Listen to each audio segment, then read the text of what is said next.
Hey everyone, welcome to this lecture. This one is on development of human locomotion. So we'll kind of focus on locomotion and what that looks like as we move through um, adulthood. Well, really more adolescence than anything as we learn those skills. So we will go ahead and jump right in, maybe. Okay, so one thing to think about is why is it important to teach and practice locomotor skills? Um, and so take a second, pause there, and just kind of think about why that is an important factor. So, first of all, where we want to start is what is locomotion? So, locomotion is simply moving from place to place. And so that kind of answers our question on why is it important to develop locomotor skills? Well, to help you more efficiently move from place to place. And it's pretty much all activity is going to be using those skills because we're usually trying to move. From place to place, not all, but a lot of our movements occur that way. And so realize that locomotion can be from one, two, or four limbs. Crawling, walking, running, hopping, skipping, all of those can be different ways to locomote, I guess, if you want to say it that way. So, early locomotion. So, in really young children, as they're starting to develop, movement and be more confident in trying to move from place to place, a very young child doesn't really care to move place to place, especially in the first few weeks, and that starts to develop. And so, you get these creeping, moving on hands and knees, which eventually goes to crawling. So they become slightly more upright. And on their abdomen. And so you have things like tummy time, trying to develop these skills in early, early children, infants. That's the word I'm looking for. And so it develops from there, and then eventually that shifts to walking. And walking is the first form of upright bipedal locomotion, so just working on two limbs instead of four. And so walking is defined as 50% phasing between legs. So you're on one each of your legs. You're using them 50% of the time. You're not using just one leg. So one leg is swinging, and one is in stance, and they alternate. So think about when you walk, you have one leg kind of underneath you. You pull one leg forward, you swing it forward, you move your weight to that leg, come upright, and move the other leg forward, kind of in the picture below. And so in walking, there is always a time where there's a period of double support. So this is where both feet are on the ground at the same time, followed by single support where one leg is on the ground and the other one is swinging to take that next step. And so that's where you move to kind of from the crawling to the walking. So early walking looks much different than it does once you've done it for a while. All of you probably walk just fine and don't have any issues, but watch a young child, a young infant learning how to walk, and it looks much different. And that's because they're trying to maximize stability and balance over their mobility. They're not sure, they're trying not to fall, it's new to them. You can even watch this in baby animals. Watch some videos of a deer taking its first step or a giraffe taking its first step, very similar. The process just on getting to a more efficient, more mobile state just happens quicker. And so what happens is you've got your arms that are kind of to the side, up higher, trying to give you more balance. Your feet are out wide. Yeah, maybe you're more on your toes, giving you a good base of support. Again, trying to maximize that balance and stability. You take one step at a time and then stop and then take another step. And so all of this happens and it looks very kind of robot-y sometimes. And part of that is your body is rate controlling your walking. It's trying to make sure it's not happening too fast because you don't have enough strength or balance yet. Again, that upper vestibular in your ears still trying to get used to balancing and that feedback loop. And so we slow that down and we limit how fast you can walk in order to avoid injury. And so then as things progress, you go from that kind of wide stability of support, which you can watch in this video. This is an early walker. Feel free to upload the PowerPoint and watch that video, and eventually move into more proficient walking. So again, happens relatively quickly, and we're proficient walkers for quite a majority of our life, as long as there's no developmental problems or injuries. And so what happens is as you become more proficient, you start trading stability for mobility. You start to bring your feet in a little bit more. You take longer strides. You reduce that base of support. You rotate your pelvis. Your arms aren't by your side. They start swinging to provide more power. And this is, again, trying to increase speed, mobility, efficiency, instead of worrying about our balance and stability, because, well, that's developed as well, and we are more stable and more balanced and able to recover with reaction times and things like that. So when you're looking at these developmental changes in walking, in early childhood, usually by the age of about 4, you have the essential components to be of an advanced walk are present. So you can see the things we just talked about. So usually by the age of 4, most children are going to have that. Those characteristics of swinging the arms, the rotation of the hip, all of those things. And so that's great. Um, and we maintain that for a large chunk of our lives. But eventually, as we get older, we start to see a little bit of a reduction in that. We start to see older adults kind of going back into some of those things. They start being not as proficient walkers, would be the best way to put it. And so what happens is older adults tend to be a little less stable, and so they start maximizing stability. Maybe they take shorter stride lengths. They have a wider base of support. You see out toeing, so pointing the toes out. Again, that's increasing that base of support. Less pelvic rotation, because again, that's going to pull you off balance. Typically, they walk a little bit slower, and then they may even start to use things to aid in their balance, like walkers or canes or things like that. And so we start to revert back a little bit. The reason this happens is the body starts trying to control the rate of walking. So we try to slow it down in order to help control and prevent injuries. And so there are all kinds of different things that can be associated with that. From it could be balance issues, it could be reaction time issues, it could be uh, a lot of older adults may have diabetes, and so the nerves in their feet may start to degrade, and they can't feel. They don't get that feedback back in order to keep balance, and so they slow down. And so a lot of the biggest changes do tend to be structural that you see with that, but it is something to consider that older adults start you seeing this proficient walking starting to decline and reverting back to some of the things that happened in early childhood. Um, so with that, we also want to talk about, well, walking is great, but eventually most people run, and so usually running starts to occur 6 to 7 months after walking starts. Um, so that time frame, again, a little bit different for each person. Even when they start walking is a little bit different, but usually 6 to 7 months they'll start to run. And again, there's that run. When someone first starts to run, it's going to look a little bit different than once they become proficient. And with running, there's still this 50% phasing between legs, so 50% on one, 50% on the other. A lot of people think running is defined as speed, but you can actually run at a very low speed and you can walk at a very high speed. The biggest difference between running and walking is that there's a flight phase followed by a single support. So with walking, remember we said there was going to be a time where there were 2 feet on the ground. Well, in running, there's going to be a time where there's no feet on the ground. So in between, when you run and you take a step, you actually have a point where both feet are up in the air, and this is called a flight phase. Um, and so this is really important to be able to define the difference between running and walking. There has to be this flight phase where both feet are off the ground at one time, and then you land on one foot. You'll have a short time where there is both feet on the ground, but then you'll have that flight phase again. So with running, there are still rate limiters. There are things that are going to slow this down and keep it from being um, new walkers from running that may not allow it to occur, may make it harder for that. And one of the biggest things is strength. You have to have enough muscle and enough strength in order to be able to propel yourself off the ground, to get both feet off the ground, but also to be able to absorb the force that comes back to landing, because you're landing on one foot.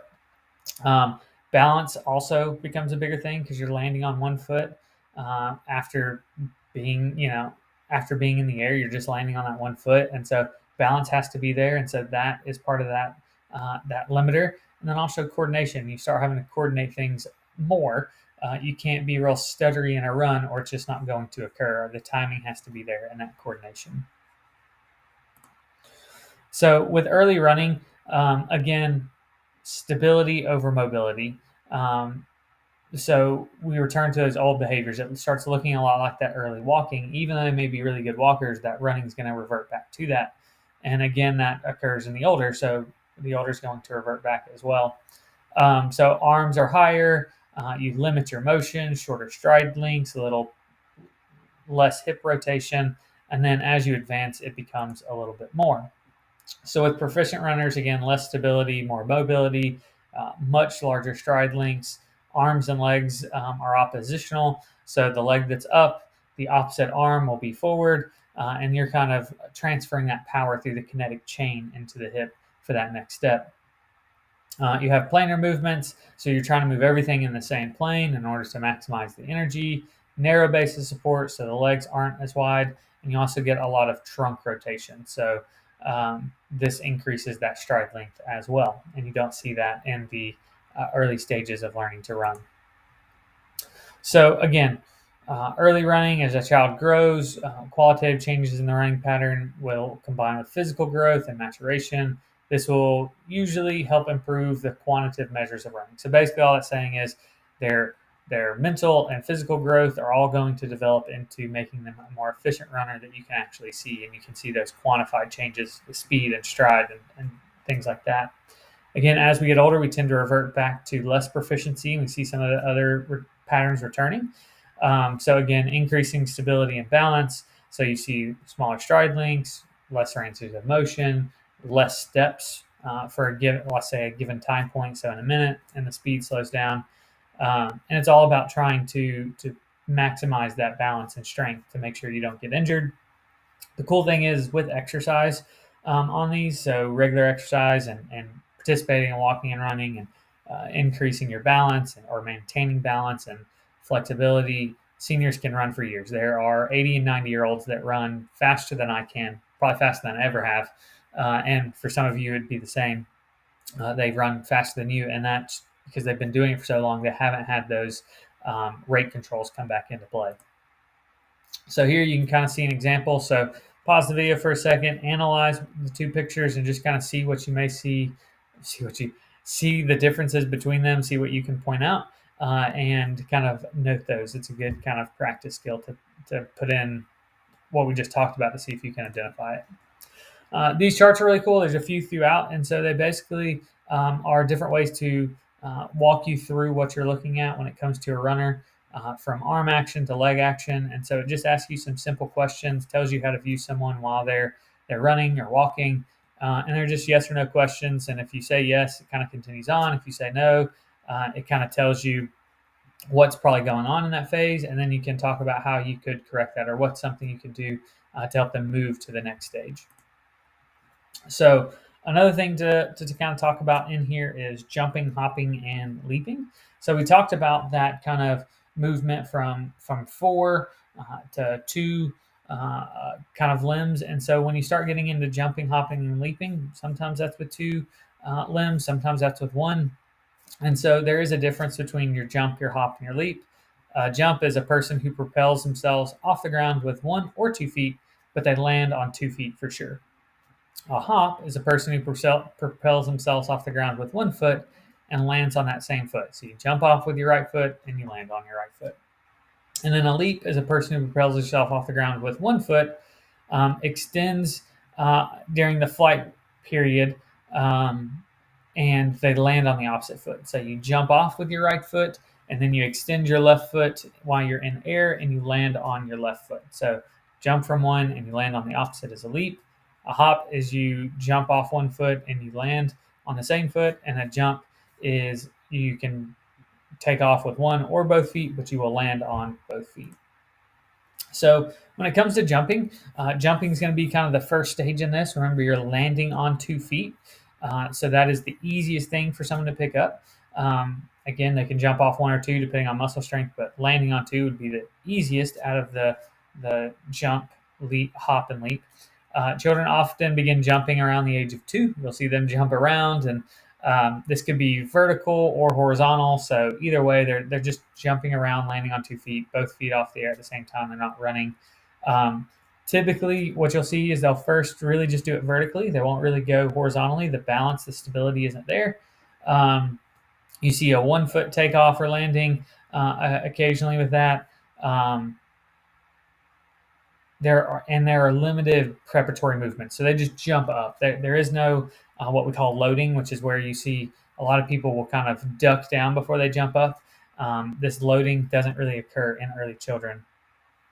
And so you can kind of see the achievement goals for children as they move up. Like, what is their goal to jump from 12 inches on one foot, to jump off the floor with both feet? And so you do see this kind of like 2 feet gives more strength, but to have enough in 1 foot, it takes a lot less coordination to coordinate one limb over two. And so you tend to see that 1 foot um, early on.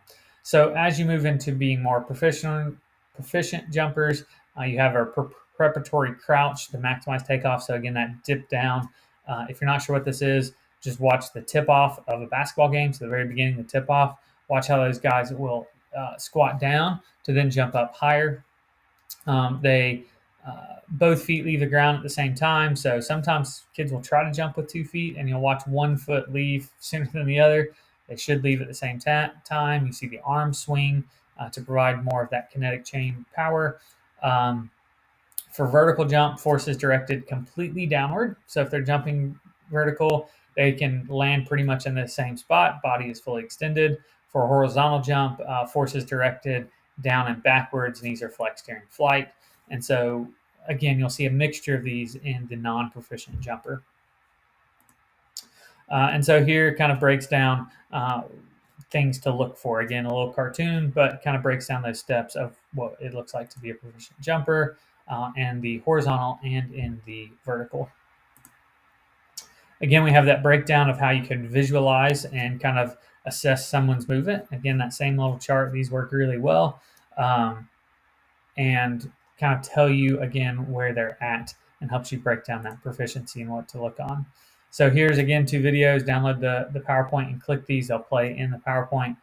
You have your early jumper and your proficient jumper. Look at those and try to identify, maybe with a chart on the last one, on the last slide, kind of where they fall in each of those.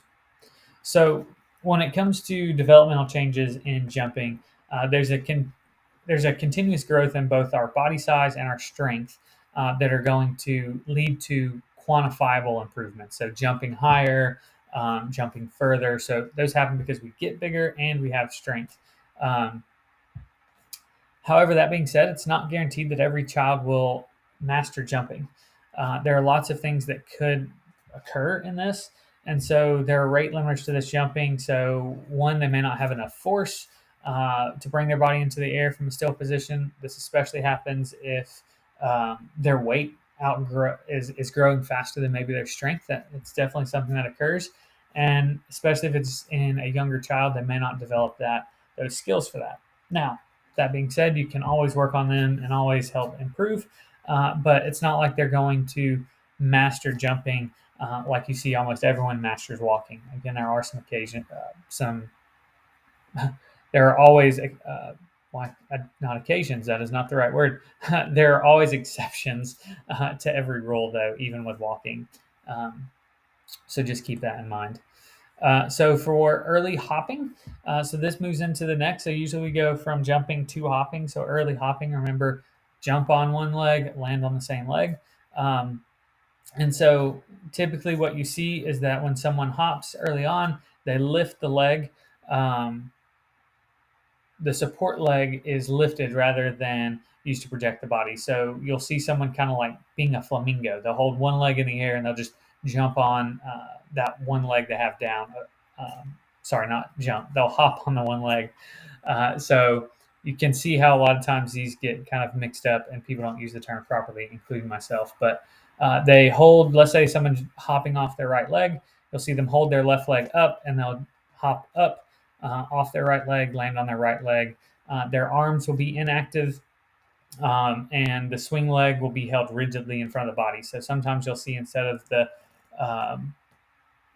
leg that they're jumping, it doesn't really move. It just kind of completely is rigid, and they land on it very harshly. And so you just don't see that fluid body movement. It seems very rigid.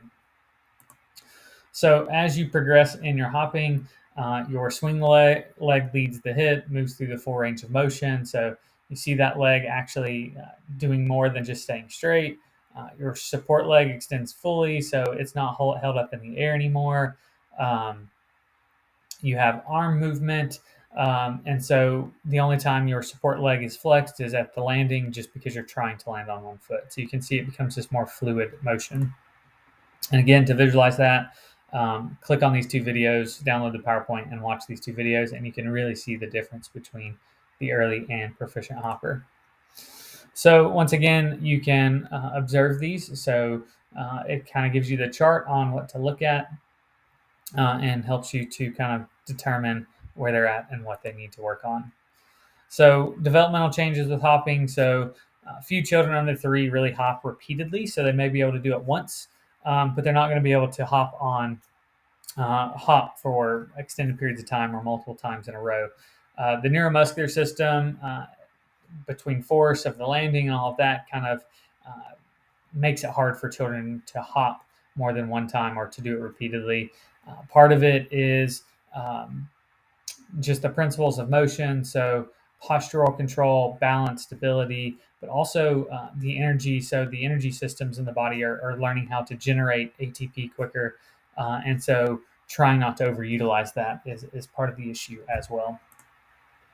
So from hopping, you kind of move into galloping, sliding, skipping, so kind of more that these particular movements involve maybe stepping and hopping and leaping and all of the different movements together. And so they have different kind of names for them. You may tell kids to gallop, and it's using a combination of these. And so realizing that they need to have some pretty proficient skills in stepping and hopping before you go to galloping is a good thing to note. And so gallop and slide are asymmetric, meaning that you're not bouncing back and forth. So I think walking is symmetric. You go from one foot to the next foot. Galloping and sliding don't do that. A gallop is a forward step on one foot and a leap on the other. And so if you're alternating, what happens is you keep stepping on the same foot over and over again, and you keep leaping on the same foot over and over again. So I step with my right, leap with my left, step with my right, leap with my left. And so you tend to see that asymmetrical. So it is good to kind of switch those up. Sliding, so typically sideways, you step with one foot, leap with the other, step with the same foot again, leap with the other foot again. And so going the other direction is pivotal to make sure that you're kind of balancing out those skills and not just building up one direction. Skipping, however, is symmetric. You alternate step hops on one foot and then the other. And so pause the video, try to skip, try to slide, try to gallop. And you'll notice this difference between symmetrical and asymmetrical. So basically, not both sides of the body are doing each of the movements. So if you do this for a minute, one limb may get one. So in an asymmetrical movement, if you do it for a minute, one limb will be doing the same movement over and over again, and the other one won't do that. And symmetrical, both legs will do both movements equally. So early galloping, sliding, skipping, very asymmetric movements, very stiff movements. There may be pausing in between to try to think about what to do next. Little to no arm movement, no trunk rotation. Again, a lot of the same things we saw with early movements in general, trying to maximize that stability. Exaggerated vertical lift, short strides and step lengths. And again, as we progress, you see all of these things kind of move. More arm swinging, more fluid in motion, not any balances. It becomes more rhythmic. They tend to go a little bit further because they're using the kinetic chain, but also they're willing to maximize stride length. And so, again, you also get the coordination of maybe they can do something different with their arms while their legs are moving. So they don't have to use them for movement. They can clap or do something different, which is very hard in the early stages of those. So typically galloping you can get kids to do it around 2 to 3 years of age. Again, sometimes it's a little bit longer. After that, you can get sliding, and then skipping is usually the last to emerge around 4 to 7. Skipping is the harder skill. You're jumping off one leg onto another. So different things can affect each of these. So with galloping, it's coordination. So the legs just are uncoupled. They're just hard to get that to kind of get the same leg to do the same thing and the other leg to do something different. Or maybe differential force production. So legs performing different tasks like that makes a difference. Sliding is usually coordination. and skipping is coordination as well. So a lot of these are coordinating, and so we have to let the mind develop before these skills can really take effect. So that ends our PowerPoint. If you have any questions, let me know, and hopefully you guys know a little bit more about locomotion. Have a great day.